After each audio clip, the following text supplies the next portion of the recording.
내일 오전 11시 윤석열 대통령에 대한 탄핵 심판 선고가 내려집니다. 윤 대통령은 질서 유지와 경호 문제로 헌재에 직접 출석은 하지 않기로 했는데요.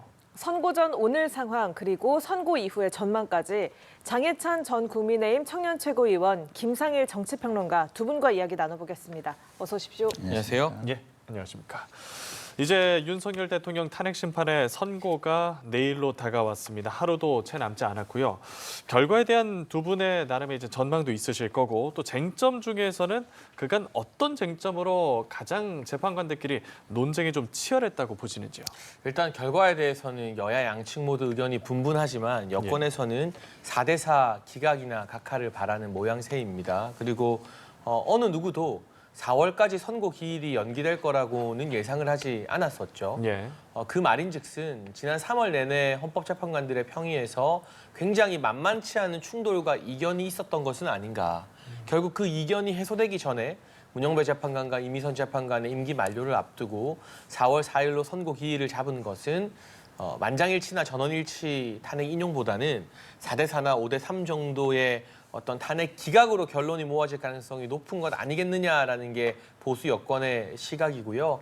아무래도 가장 큰 쟁점은 정치인 체포 지시가 있었느냐 여부일 겁니다. 예. 그 부분이 헌재 여러 증인 신문이나 변론 과정에서도 가장 중점적으로 다뤄졌었고 언론의 관심을 많이 받았고요. 예. 곽종근 전 사령관이나 홍장원 전 국정원 1차장은 그런 지시 있었다고 했지만 또 전혀 그런 짓이 없었다고 말한 김현태 전 특임단장 같은 경우도 있고 홍장원 전 차장의 메모 같은 경우는 이게 한국말인지 뭐 영어인지 뭔지 좀 알아보기 힘든 지경이라 이걸 증거로 헌재가 채택할 것인가에 대한 논란도 상당히 분분했습니다. 따라서 정치인 체포 지시에 대해서 헌재가 이걸 충분히 합당한 사실이라고 받아들인다면 중대한 파면 사유로 인정할 가능성이 높아 보이고요. 만약 이게 홍장원, 곽종근 두 사람의 일방 주장이고 진술이 엇갈리고 명확한 물증이 없기 때문에 단정하기 힘들다고 판단을 내린다면 위법 사유가 탄핵에 이를 정도는 아니다라는 것을 근거로 기각 판결을 내릴 재판관들이 상당수 나올 가능성도 있어 보이는 주요 쟁점이라고 꼽아야 되겠습니다. 예, 장해찬 위원님은 핵심 쟁점 정치인 체포 지시 쟁점 짚어주셨습니다. 어떠십니까?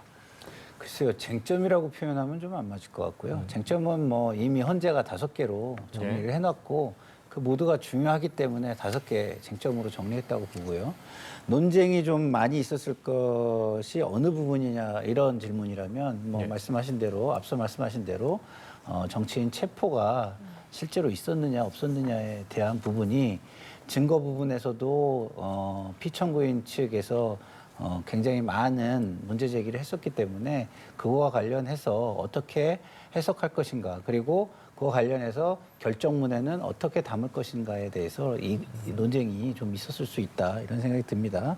그렇지만 그 중간 과정에 있어서 논리에 있어서 결정문을 어떻게 쓸 것이냐 결론에 어떻게 도달할 것이냐에 대한 각각의 이견 그리고 그 이견에 따른 논쟁은 있었을지 모르지만 결론은 저는 일치됐을 것이다라고 봅니다. 왜냐하면 5개의 쟁점 모두가 중요하고 그 중에 하나만 중대한 위법 위헌이어도 탄핵이기 때문이죠. 그렇기 때문에 이 5개의 쟁점에 대해서 헌재 재판관들이 위법 위헌이라고 생각을 할 것은 자명하다고 보고요.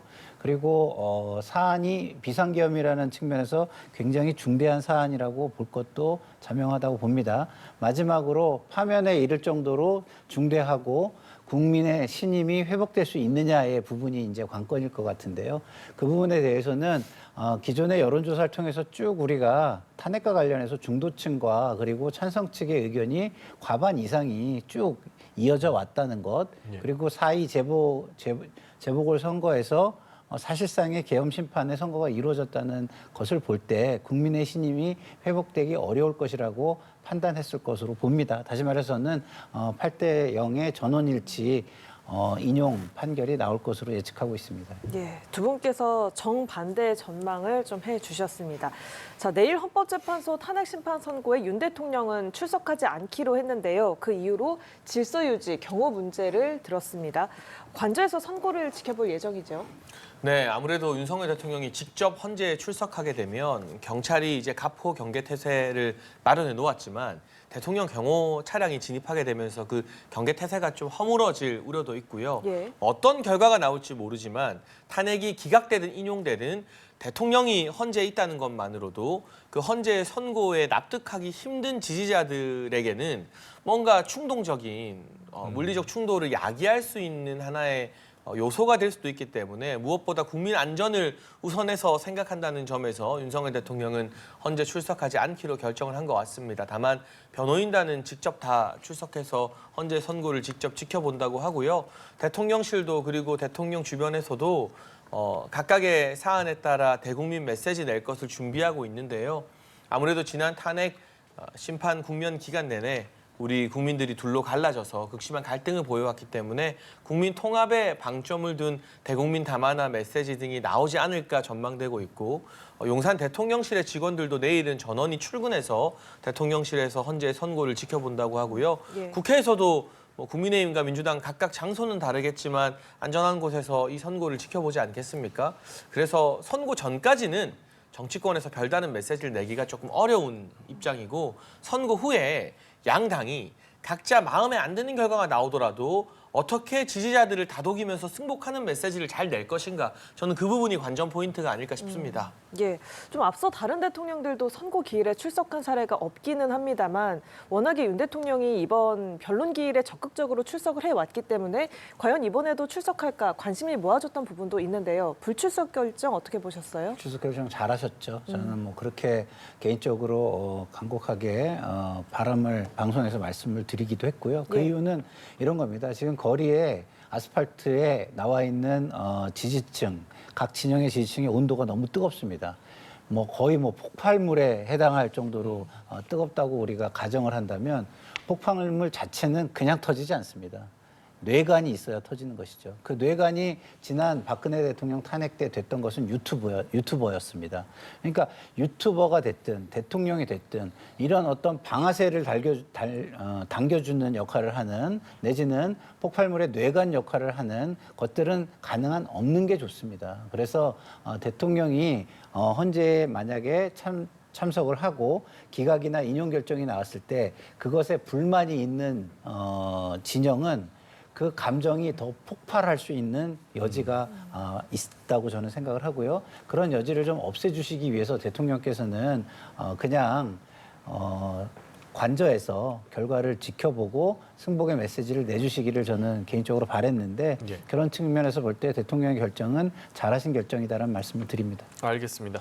지난 2017년 박근혜 전 대통령 탄핵 선고가 내려지기 전에를 생각해 보면 여야가 승복 의견을 모으고 국민 통합 방안을 논의하기까지 했는데 이번에는 국회 차원의 승복 관련 메시지는 나오지 않았거든요. 이 부분은 좀 어떻게 해석을 해야 될까요? 아무래도 이 부분은 민주당에게 아쉬움을 표할 수밖에 없죠. 국민의힘 지도부는 반복적으로 헌재 결정에 승복할 것이다라는 메시지를 냈고요. 민주당이 윤석열 대통령 구속 취소 이후에 대통령이 이제 소위 말하는 강성 지지층 집회에 나가서 막 여론전을 할 거다라고 예측했는데 윤석열 대통령은 거의 정치적 메시지 내지 않고 국민적 갈등을 더 부추기진 않았거든요.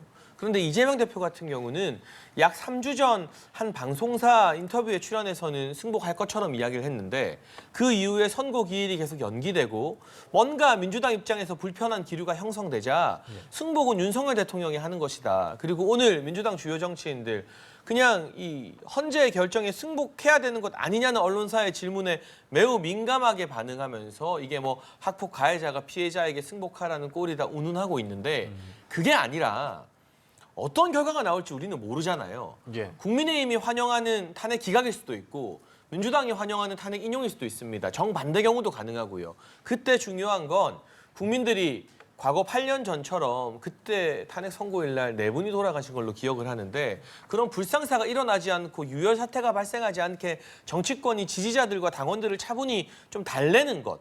그 메시지가 바로 승복 메시지 아니겠습니까? 그러니까 너무 깊게 생각할 필요 없이 서로 마음에 안 드는 결과가 나와도 지지자와 당원 여러분 평화적인 방법의 시위 외에는 어떤 행동도 하면 안 된다. 우리도 이걸 승복할 수밖에 없다라고 말을 해야 되는데 그걸 안 하는 것은 탄핵 기각 가능성을 어느 정도 전제로 두고 탄핵 기각이 되었을 때 계속해서 정권 퇴진 운동을 벌이겠다는 일종의 빌드업 아니겠는가. 그래서 이 승복 메시지가 여야 합의로 나오지 않은 부분에 대해서는 승복 메시지를 거부하고 있는 민주당의 책임이 그래도 좀 더 크지 않을까 싶습니다. 예, 참 출연해 주시는 분들마다 이렇게 이런 헌법을 지키는 따르는 정신에 대해서 좀 강조를 해주고 계신데 뭐 내일 선거 직전에라도 합치된 의견 같은 게 나올 수 있을까요? 승복의 문화는 너무 중요한 겁니다. 예. 네, 승복이 우리가 뭐 다른 사람의 의견을 적극 찬성하거나 지지하거나 동의한다는 의미가 아니에요.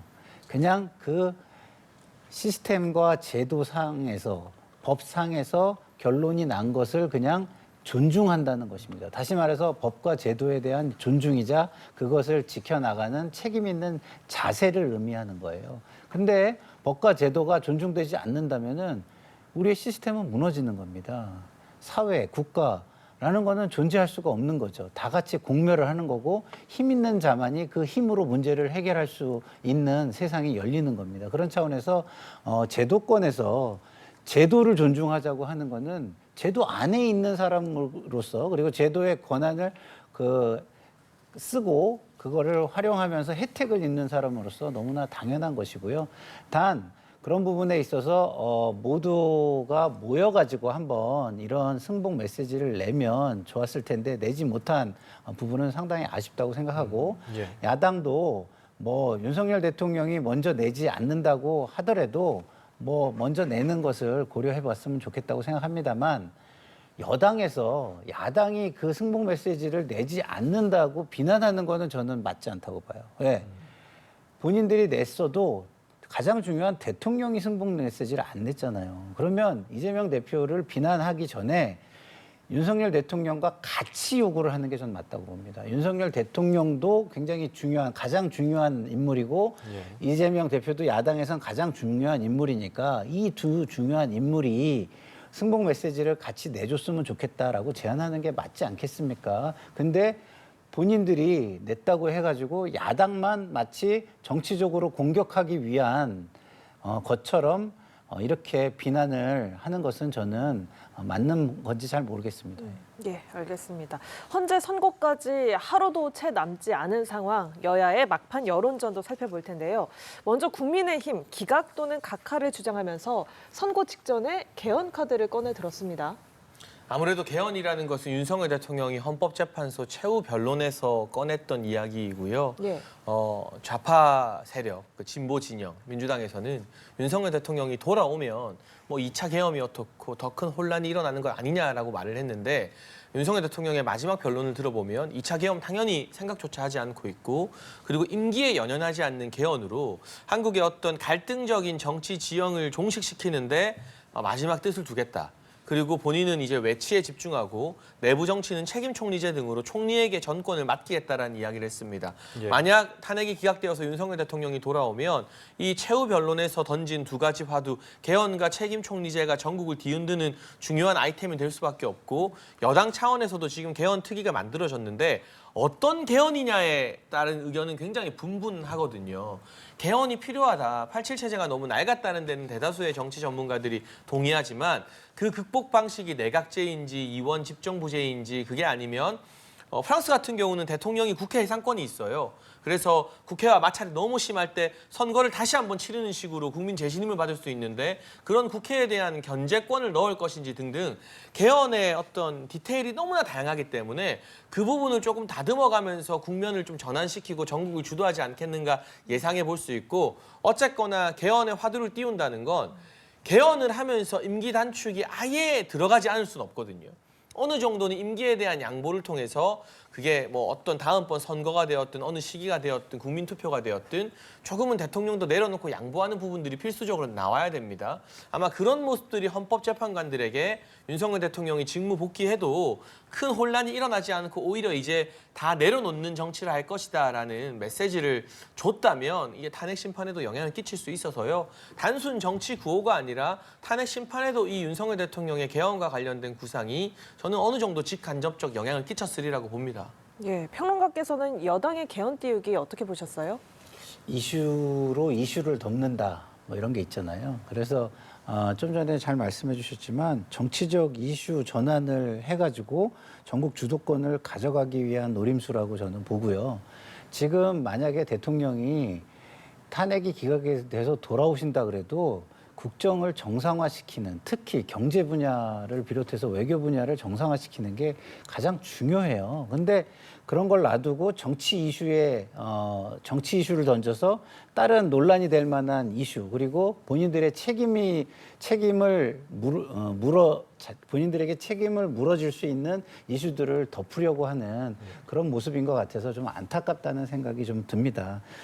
지금 여권에서는요, 지금 국민과 국가의 미래에 무엇이 가장 중요한가를 중심으로 책임 있는 자세를 가지고 책임 있는 이슈를 우선적으로 제기하는 게 맞다. 이런 정치적 이슈를 부각시킴으로써 다른 이슈를 덮으려고 하는 시도가 눈에 보이는 것은 별로 바람직하지 않다. 이런 생각이 듭니다. 예. 더불어민주당에서는 이런 얘기가 나왔습니다. 지금의 혼란과 위기를 수습하는 건 탄핵 인용 결정뿐이라면서 만장일치로 파면을 해야 된다고 계속해서 목소리를 높이고 있거든요. 그거는 뭐 저는 당연한 거라고 생각합니다. 전 국민이 이 비상계엄이라는 걸 지켜봤고요. 그리고 그것에 대해서 책임을 물어야 된다. 누군가 책임을 져야 된다고 모두가 생각을 하고 있습니다. 근데 그런 책임이 사실상의 면죄부가 주어졌을 때 그것을 쉽게 받아들일 수 있는 사람이 있겠습니까? 물론 승복은 하겠지만 마음으로부터 그것을 지지하거나 동의하는 사람이 있을 수 있겠습니까? 그렇다고 한다면은 대통령이 탄핵이 기각이 돼서 돌아온다고 하더라도 예. 국정을 운영할 수 있는 동력은 거의 없다고 저는 생각이 듭니다. 그럼 국정 동력이 없는 대통령이 돌아와서 국가의 발전과 국민의 경제, 국민의 민생을 어떻게 안정시킬 수 있겠다는 말입니까? 그런 차원에서 볼 때 합리적인 방법은 결국에는 탄핵, 파면을 인용하고 새로운 선거를 통해서 국민의 새로운 선택과 정통성을 가진 지도자가 새로운 어떤 미래를 열어가는 시도를 국민과 함께 국민 통합 노력을 바탕으로 해나가는 게 맞다. 그런 측면에서 지금 탄핵 결정이 나오기 전에 자신들이 희망하는 사항을 주장하고 그것을 적어도 국민에게 공감대를 얻기 위해서 이슈화하는 것은 당연하다 저는 생각합니다. 민주당의 이런 태도 반응 어떻게 생각하십니까? 그런데 저는 한 가지 우려가 되는 게 민주당이 이게 파면밖에 답이 없다라고 주장하는 것까지는 야당의 권리고 권한이에요. 예. 국민의힘도 오늘 권성동 원내대표가 다시 강조했지만 우리는 당론으로 탄핵 반대다. 탄핵 기각이라고 했잖아요. 예. 근데 중요한 건 그 이유거든요. 어느 한쪽은 본인들의 당론과 다른 결과를 받아들여야만 하는데 마치 8대0 파면이 절대 선인 것처럼 너무 강하게 주장하게 되면 그 이후 민주당은 과연 무엇을 할 것인가? 만에 하나 대통령이 탄핵 기각되거나 돌아오게 됐을 때 그리고 뭐 설령 인용이 되더라도 그것이 8대0이 아니라 6대2 정도의 결과로서 우리 사회에 또 다른 분열이나 갈등, 논쟁의 소지를 남겨놓았을 때 민주당은 지금처럼 천막당사치고 밖에 나가서 투쟁하는 방식으로 뭐 그 다음 세월들을 계속 보낼 것인가? 지지자들이 굉장히 많이 흥분할 텐데 그 흥분한 지지자들을 달래려고 하지 않고 오히려 추동해서 있어서는 안 될 물리적 충돌이나 폭력 사태를 발해서 국가 혼란을 야기시키려는 것인가? 계속 제가 좀 안 좋은 이미지들이 계속 떠올릴 수밖에 없는 게 오늘 이재명 대표가 4.3 추도식에서도 뭐 예. 계엄 때 10,000명 학살 계획이 있었다느니 뭐니 하는 너무 좀 듣기에 섬찟한 표현들을 많이 쓰고 있거든요. 그래서 지금 이제 얼마 안 남았죠. 12시간 이제 채 남지 않았습니다. 예. 다음 날 오전 11시 전까지 8대0이다, 4대4다 그렇게 돼야 된다 하는 것은 각 정당의 자유지만 책임 있는 공당이고 여야 양당으로서 우리나라를 이끌어가는 정치권이라면 오전 11시 이후에는 어떤 메시지로 당원과 지지자들을 승복시킬지 거기에 대한 고민을 해야 되고 오늘 트럼프 대통령이 미국에서 대규모 상호 관세 인상 발표하지 않았습니까? 예. 사실은 그 부분에 대한 적극적인 메시지가 여야에서 더 많이 나와야 되는 거예요. 그런데 탄핵이 인용될지 기각될지 모르겠지만 지금 민주당 하는 모습을 보면 8대0 안 나오고 탄핵 기각되면 관세도 모르겠고 우리 또 베트남에서 생산해서 미국에 이 3쿠션으로 수출하는 기업도 정말 많은데 베트남 40% 넘는 관세 먹은 거 우리는 관심도 없고 뭐 논평 하나 제대로 안 나오잖아요. 과연 우리 국민들이 지금 같은 경제 위기에서 이런 정당들의 모습을 보고 오직 파면이냐 아니냐에만 관심을 가지는 정당의 모습을 보고 한국 경제와 민생을 맡길 수 있겠습니까? 저는 그 주장 자체가 잘못됐다 하지 말라는 게 아니라 예. 그 외에 좀 경제나 민생 이런 것에 대한 이야기도 대통령 8대0 파면에 대한 반의 반만큼이라도 좀 민주당이 관심을 가져주십사 하는 호소를 이 자리에 빌어서 꼭 드리고 싶습니다. 예, 알겠습니다. 헌재 인근 그야말로 폭풍 전야의 긴장감이 감돌고 있습니다. 서울에는 지금 의호 비상이 발령된 상태고요. 밤샘 찬반 집회가 열리고 있습니다. 선거 당일 0시부터는 가포 비상이 전국에 발령이 될 텐데요. 네. 좀 만일의 사태에 대비해서 총력을 다하겠다는 건데 좀 물리적인 충돌도 우려가 되고 있는 상황이죠. 예, 물리적인 충돌이 우려가 되기 때문에 예. 경찰이 가포 비상을 걸고 그다음에 서울에서만 14,000명이 동원이 되고 그다음에 그 주요 뭐 포스트도 유심히 관찰을 하고 더더군다나 아까 제가 말씀드릴 수 있는 어떤 물리적 충돌이나 위험한 사태에 뇌관이 되거나 예. 방아쇠가 될 수 있는 유튜버들의 어떤 발언도 모니터를 하겠다 이렇게 얘기를 하고 있습니다. 얼마 안 남았습니다. 경찰이 지금껏 굉장히 양측의 거센 언행이 있는 집회 장소를 분리하고 그 직접적인 접촉이나 충돌을 막기 위해서 정말 노력을 많이 했습니다. 하루 남았습니다. 근데 지금까지 노력해온 것이 마지막 하루에 흐트러진다면 그 노력도 허사가 될 것이라고 저는 보고요. 그렇기 때문에 조금 힘드시겠지만 조금 더 힘을 내서 마지막 가장 위험한 순간, 위험할 수 있는 순간을 예방하는 데 전력을 기울여 주십사 하는 부탁을 드리고 싶고요. 그럴 수밖에 지금 없는 상황이다. 이런 말씀을 또 드립니다. 네, 아무래도 지난 2017년 박근혜 전 대통령 탄핵 당시에는 이 집회에서 인명 피해가 발생을 했었기 때문에 이런 불상사가 재현되는 걸 막겠다라는 건데 지금 상황 어떻게 보고 계세요? 근데 저는 좀 걱정이 많이 돼요. 예. 박근혜 전 대통령 탄핵 당시보다 지금 여야 양측, 보수 진보 양측의 어떤 긴장감이나 갈등이 훨씬 더 팽팽하잖아요. 예. 그리고 그때는 여론을 좋게 봐도 8대2, 아마 대부분의 여론조사 지표에서 9대1 정도로 탄핵을 반대하는 여론이 그리 높지 않았어요. 그런데 지금은 꾸준하게 어쨌든 6대4 정도의 결과가 뭐 러프하게 표현하자면 예. 복수의 여론조사에서 유지되고 있잖아요. 네. 그럼 40%의 탄핵 반대 여론이라는 건 결코 간단한 동력은 아니거든요. 그리고 지난 주말과 계속되는 주말에서 이어져 왔던 장외 집회의 군중 동원력을 보면 경찰 추산 기준으로 서울에서는 탄핵 반대 집회가 항상 탄핵 찬성 집회보다 더 많이 몰렸습니다.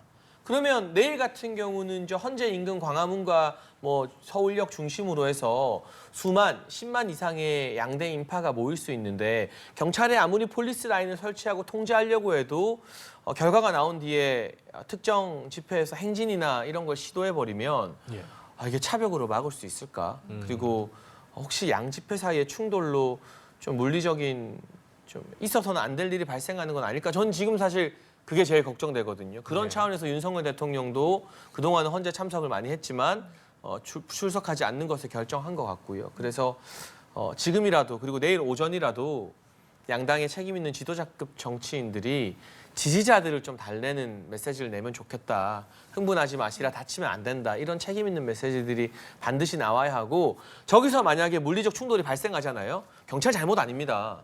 가포 비상체계 발령해서 14,000명 동원했는데 경찰이 그 이상 뭘 합니까? 만약 물리적 충돌 상태가 발생하면 그거는 갈등을 봉합하지 못한 정치권 책임입니다. 여야의 지도부 책임이라고 할 수밖에 없는 겁니다. 그 엄중한 역사의 책임을 지기 전에 내일 아침에 뭐 탄핵을 또 해야 된다, 말아야 된다 그 이야기는 수백 번 했잖아요. 지지자들 좀 안정시키는 그런 차분한 메시지가 제발 좀 양당 지도부에서 한 번 더 강조되어 나오면 좋겠습니다. 예, 뭐 말씀해주신 내용들의 연장선에서 드리는 질문인데 내일 헌법재판소에서 어떤 결과가 나오든 간에 전국 경랑이 상당히 요동칠 걸로 예상이 되고 있습니다. 뭐 탄핵 소추안 인용, 기각, 뭐 각하되든 간 파장이 상당할 텐데 특히나 뭐 민심도 많이 갈라져 있는 상황이고요. 조금만 더 얘기해 주신다면요. 그러니까 인용이 되든 기각이 되든 예. 그 상대편에서는 상당한 그 슬픔과 분노 이런 것들이 일 거예요. 예. 근데 그것을 해결하는 방식을 정치 지도자들이 잘 제시를 해야죠. 그러니까 어떠한 문제 해결이든 그것은 제도 안에서 이루어져야 하는 것이고요. 예. 제도 밖으로 벗어나는 순간 그것은 서로에게 굉장히 위험한 상황을 몰고 올 수 있는 겁니다. 특히 물리적인 충돌까지 이어질 수 있는 것이죠. 그래서 정치인들은 기본적으로 정치 세력화를 위해서 지지자들과 어떤 동의하는 주장을 하고 그런 것들을 할 수 있습니다. 그러나 그것을 해결하는 장소는 어디가 돼야 되냐면 결국은 선거라는 장을 통해서 서로의 경쟁의 마지막 결론을 보아야 하는 것이고요. 그리고 본인들의 말과 생각이 국민들에게 더 많은 공감을 받는다면 권력을 획득해서 그 권력을 가지고 그런 문제를 해결할 수 있는 기회를 얻는 것이죠. 그래서 그런 제도 안에서의 해결, 제도 밖으로 나가서의 해결이 아니라 제도 안에서의 해결을 모색하고 지지자들을 그쪽 방향으로 리드를 하는 리더들이 돼야 된다. 이런 생각이 듭니다. 그렇지 않으면요, 아까도 말씀드렸지만 결국은 사회는 공멸의 길로 갈 수밖에 없는 것이다. 이런 생각이 듭니다. 예. 정치권의 흐름도 좀 경랑할 걸로 보이거든요. 어떻게 예상을 하십니까? 만약 탄핵 인용 결정이 나오게 된다면 양당 모두 조기 대선 모드에 돌입하게 되겠죠. 예. 민주당은 이재명 대표가 대선 후보가 될 거라는데 의심하는 사람 없을 거예요. 오히려 아무도 러닝메이트로 뛰지 않아서 그냥 추대하게 되는 그림이 그려지지 않을까, 그걸 걱정해야 되고요. 반면 국민의힘은 굉장히 치열한 조기 대선 경선을 거쳐야 될 겁니다. 그 과정에서 보수 진영 내에서 경선 한번 하면 여러 사람 사이 틀어지고 원수도 되고 하는데 예. 과연 보수의 민심을 결집시킬 수 있을까가 하나의 숙제로 남게 될 것 같고, 쌍권 지도부 입장에서도 대선 경선 관리를 어떻게 하느냐가 참 어려운 과제가 되겠죠. 반면 탄핵이 기각되게 된다면 아까 처음 말씀드린 것처럼 개헌이라는 화두가 전국을 휩쓰게 될 겁니다. 그런데 지금의 양태로 봐서는 민주당이 윤석열 대통령의 복귀를 인정하지 않고 하야 운동을 펼치면서 국정을 거부하는 사태가 벌어질 수 있어요. 예. 그 경우에 국회에서 시급하게 처리해야 될 민생 법안이나 미국발 관세 전쟁에 대한 대응 등은 또 상당 부분 늦어질 수 있고요. 복귀하게 된 윤석열 대통령은 아마 개헌을 화두로 띄우면서도 내각에 대한 교체라던가 책임 총리제를 염두에 둔 다음번 총리 선임 등 여러 가지 인사 작업을 하게 되겠죠. 어느 쪽으로든 당분간 정치 관련된 뉴스들이 계속해서 헤드라인을 장식하게 될 것 같습니다. 예. 오늘 나온 NBS 여론조사까지 짚어보도록 하겠습니다. 3월 31일부터 4월 2일까지 만 18세 이상 남녀 1,001명을 대상으로 진행한 전국 지표조사에서 탄핵 찬성 반대 의견을 물었는데요. 자세한 내용은 중앙선거 여론조사 심의위원회 홈페이지 참조하시면 되겠고요. 헌법재판소가 윤 대통령 탄핵을 인용해야 한다라는 의견 57%, 기각해야 한다는 의견 35%로 나타났습니다. 자, 인용은 보면 지난주보다 1%포인트 줄었고요. 기각 의견은 2%포인트, 인용 의견이 지난주보다 1% 늘었고 기각 의견이 2%포인트 줄었습니다. 자, 가장 직전에 조사가 될 텐데요. 이번 조사 결과 어떻게 해석을 하시나요? 근데 기본적으로 이게 뭐 57%냐 뭐 이런 게 중요한 게 아니라요. 어쨌든 국민의 절대 다수가 대통령을 신임하지 못하고 있다. 그리고 다시 복귀를 해도 그 신임이 회복되기 어렵다라는 것을 보여주는 여론조사라는 게 가장 중요합니다. 그런 측면에서 볼 때 헌법재판소는 위법 위헌은 뭐 너무 당연하다고 지금 보고 있을 테니까 그 사안의 중대성에 있어서 파면에 이를 정도냐, 국민의 신임이 회복이 될 것이냐라는 부분에 있어서 이런 지금까지 나왔던 여론조사를 참고할 필요가 있겠다라는 생각이 들고요. 그 여론조사들은 전부 다 과반 이상 이미 대통령의 탄핵을 요구하고 있다라는 말씀을 드립니다. 지금 탄핵이 인용됐을 시에 지금 민주당의 그 정치는 사실상 굉장히 책임 정치로 돌아서야만 합니다. 아까 말씀하신 대로 무책임하게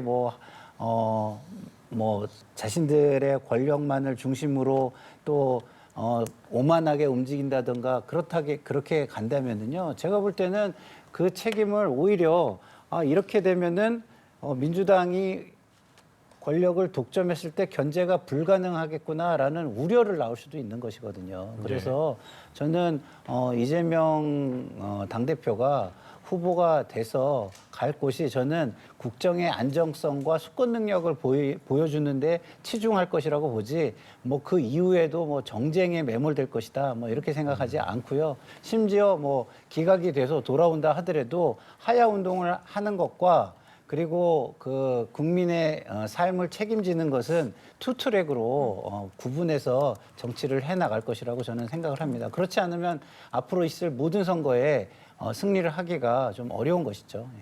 예. 여론조사 결과 어떻게 보셨습니까? 뭐 꾸준히 6대4 정도의 여론 지형이 유지되고 있는 것 같고요. 사실 보수 입장에서는 지난 박근혜 전 대통령 탄핵 국면과 비교해 보면 시간이 오래 지나도 이 정도의 탄핵 반대 여론이 결집하는 것 자체가 좀 이례적인 일이긴 합니다. 그렇기 때문에 여론을 고려해서 보수 성향 헌법재판관들의 고민도 더 깊어지지 않겠나 하는 생각을 할 수밖에 없고요. 어찌되었든 임기 중반기를 돌아서 절반 이상을 보낸 대통령의 지지율, 지금 뭐 주요 여론조사에서 대통령 지지율 조사 안 하는 곳도 있지만 탄핵 기각이나 반대를 얼추 대통령 지지율이라고 우리가 환산해 보자면 40% 가까이 나오는 게 결코 적은 수치는 아니거든요. 대부분은 3년 차 넘어서고 4년 차 돌입하면 20% 10%대로 추락하지 않습니까? 윤석열 대통령도 탄핵 국면 이전에는 10% 후반대까지 지지율이 떨어진 적도 있었고요. 그러면 이 지지율을 새로운 국정 동력 삼아서 탄핵이 기각되고 돌아왔을 때 윤석열 대통령이 이전의 전반기 국정 운영과는 반드시 다른 모습을 보여줘야 된다. 인사에서건 메시지에서건 국민 통합적 행보에서건 더 낮은 자세 그리고 모든 것을 내려놓은 자세로 정말 국가의 미래에만 매진한다는 모습을 보여줄 때 지금의 어떤 6대4 지형이 유지되면서 정권을 운영할 수 있는 동력이 생길 것이고요. 그리고 저는 한 가지 더 어려운 지점이 민주당에게 좀 주어졌다라고 보는데 탄핵이 인용되면 뭐 민주당이 원하는 대로 조기 대선을 가는 것이겠습니다만 탄핵이 기각됐을 때 인용을 바라는 의견이 57%가 나오는데 예. 이 여론을 등에 업고 이제 대통령 하야 운동에 적극적으로 매진할 것인가 아니면 김상일 평론가께서 말씀하신 것처럼 정치 투쟁은 하더라도 민생과 외교 관련된 부분, 경제 관련된 부분에서는 일정 부분 협조하는 투트랙을 취할 것인가. 근데 지금의 민주당은 강경파가 좀 헤게모니, 주도권을 잡고 있는 것으로 보이기 때문에 만약 지금 여론은 6대4 흐름이 계속되고 있지만 대통령 복귀 이후에 민주당이 계속해서 강경 투쟁 노선을 고집한다면 예. 이 여론 지형도 오히려 한 번 더 출렁일 가능성도 있다. 이런 점도 민주당에게 남아있는 고민거리일 것 같습니다. 근데 국민의힘에서 명심해야 되는 것은 국정 책임 세력은 정권과 여당입니다. 먼저 손 내밀 생각도 하지 않으면서 야당에서 협조해야 된다 이런 얘기를 하는 것은 저는 맞지 않다고 보고요. 기본적으로 만약에 기각이 돼서 대통령이 돌아오신다면 이전과 다르게 야당의 적극적인 협조를 구하는 겸손한 모습을 보이고서 야당을 비난을 하거나 비판을 하거나 그래야지 그러지도 않으면서 굉장히 오만하고 독선과 독주를 일삼으면서 야당만 비난하는 어떤 비상계엄식의 정치를 해나가면 저는 결국에는 이 4.2 재보궐선거 때처럼 모든 선거에서 판판이 심판을 받을 것이다. 그리고 이 정권과 계엄 심판이 끝나기 전까지 정치의 지형은 변하지 않을 것이다. 저는 그렇게 생각합니다. 예, 알겠습니다. 두 분 분석 잘 들어봤습니다. 그리고 또 덧붙여서 말씀을 드리면 제가 조금 전에 여론조사 결과 지난주와의 흐름을 전해드리던 중에 늘었다 줄었다 조금 혼동해서 잘못 전해드린 점 사과 말씀드리고요. 다시 한번 전해드리자면 윤 대통령의 탄핵 인용은 57%로 1%포인트 줄었고요.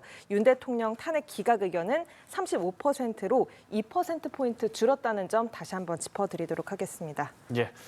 이제 내일 오전 11시 윤석열 대통령 탄핵 심판 선고가 이뤄지겠습니다. 선고 결과에 대한 전망부터 여야의 총공세 내용, 향후 정치권의 역할까지 김상일 정치평론가, 장해찬 전 국민의힘 청년 최고위원 두 분과 오늘 함께했습니다. 말씀 고맙습니다. 고맙습니다.